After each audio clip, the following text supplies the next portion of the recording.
To What's Cooking in the Library. Today I am making pizzelles.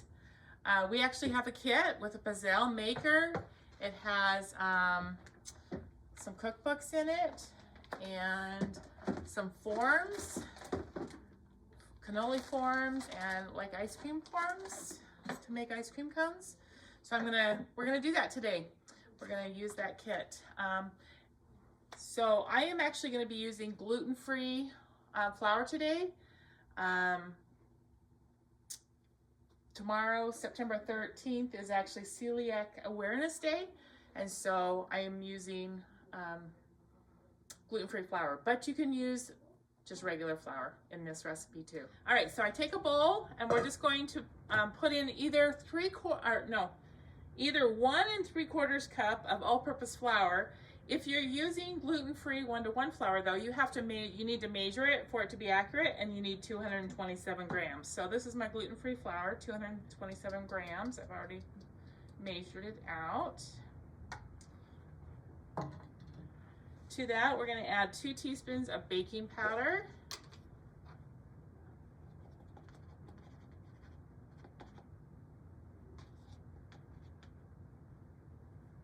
And 1/4 teaspoon of salt.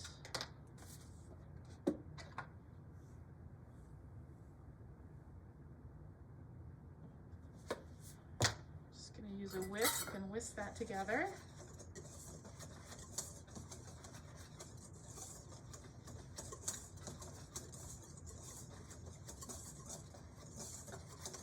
Okay, now I'm going to take 3 eggs. You want large eggs.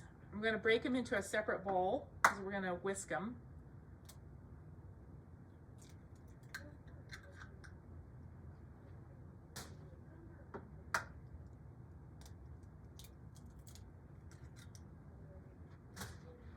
So 3 eggs.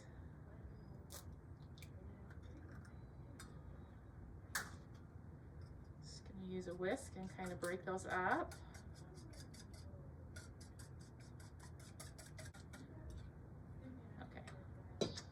So now we're going to add 3/4 cup of sugar.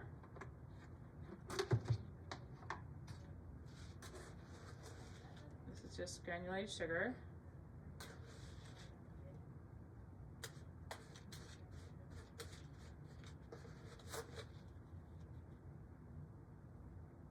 So there's 3/4 cup. I'm going to add the whipped eggs.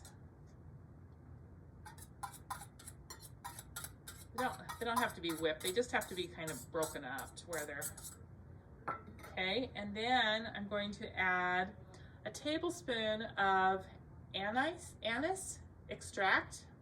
Now, you can actually use vanilla. Traditional pizzelle is made with the anise, but if you want to use vanilla extract, you can use vanilla extract or orange or lemon or whatever kind of extract you want. But like I said, traditional is with this extract. So it calls for a tablespoon. If you think that's going to be too strong for you, you can add a little less, like 2 teaspoons. But I'm going to go ahead and add that whole tablespoon of anise extract. I'm just going to beat this all together with a whisk.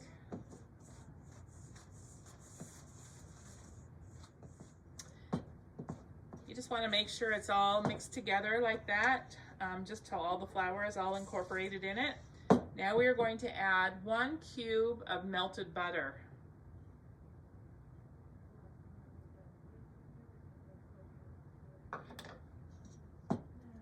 Mix that again until it's all smooth.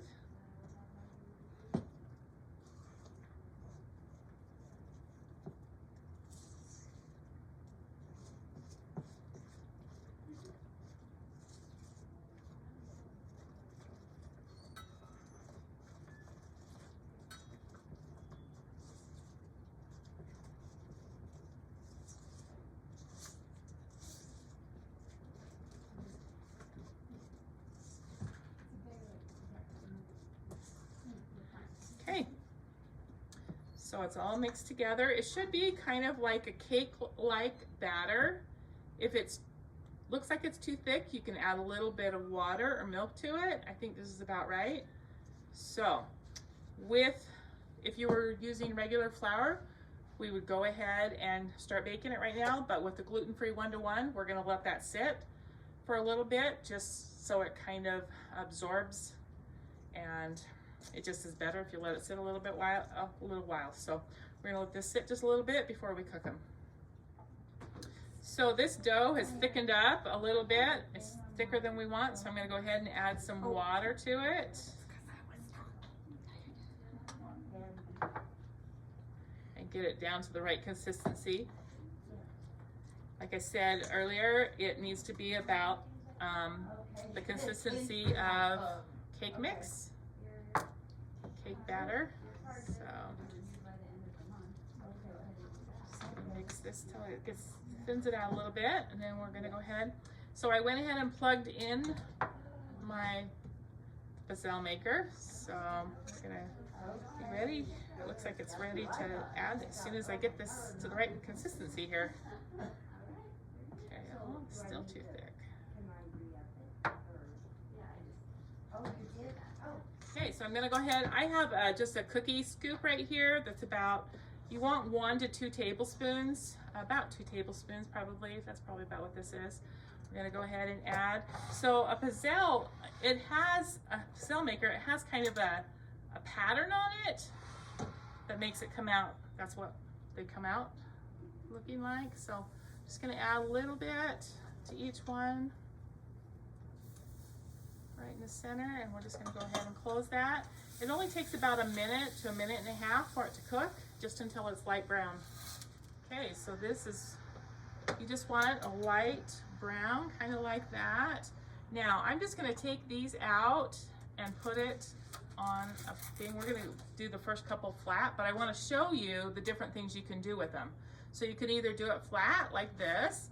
Now they set up very, very rapidly. So I don't know if you could see the pretty design it has on it, but that's what makes a pizzelle, I guess. So there again, I'm gonna add some just in the center of the design there. I'm gonna add a little more just because there wasn't quite enough on those. That might be too much, but go ahead and close that. Okay, so I'm gonna show you now how to make some shapes. You can make them into all different kinds of shapes. I really liked using this kind of shallow bowl right here. And you have to do it really fast, so I just put it into the bowl just like that, and it made it kind of a small bowl shape. Another thing you can do, this is like an ice cream cone maker.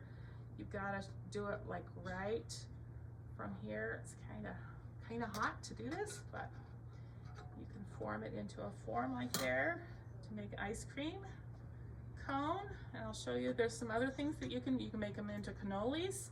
So we'll do that next.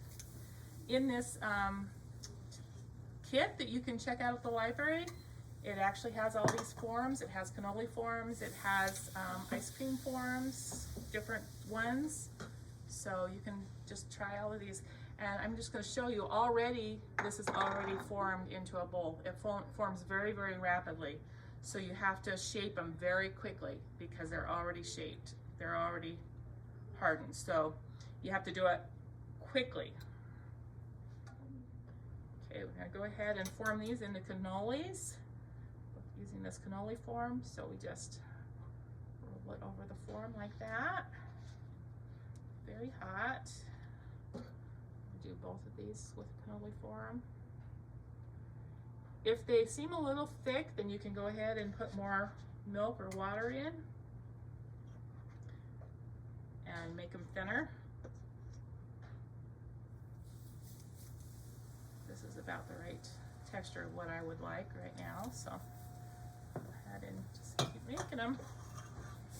They're really kind of fun to make these little, just, you know, this is a really fun dessert to make. For like Christmas, it'd be really fun to do these little make them into little Christmas cookies, and you can sprinkle them with powdered sugar. You can, like the cannolis, you can do the cannoli filling. In the kit, there's all kinds of fillings and you can make for cannolis. And we're not going to do that today, but that's something you can do. You can top them with fruit, with topping, whatever you think sounds good for a filling. So you can use your ice cream cones. If you're going to use your ice cream cones, you do have to put something. It suggests putting like something in the bottom of them, we put like a strawberry or a blueberry in the bottom of it, so that because it does leave a little hole in the bottom. So I haven't perfect. Maybe you guys can perfect so that it doesn't leave that hole in there. But to me, it has a hole in the bottom of all of mine. So, and just use it for an ice cream, for ice cream or pudding, or there again you can put fruit and whipped topping, pudding, just anything that sounds good. So I'm just going to show you a little demonstration of what you could do with these. I have these little bowls here. They're just cute little bowls that I made. I'm just going to put a little bit of Nutella in the bottom of it because, you know, chocolate is good.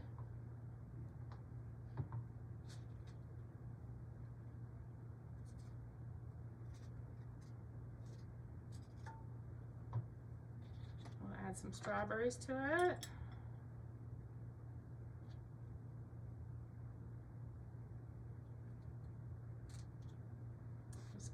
Top it now with some whipped cream.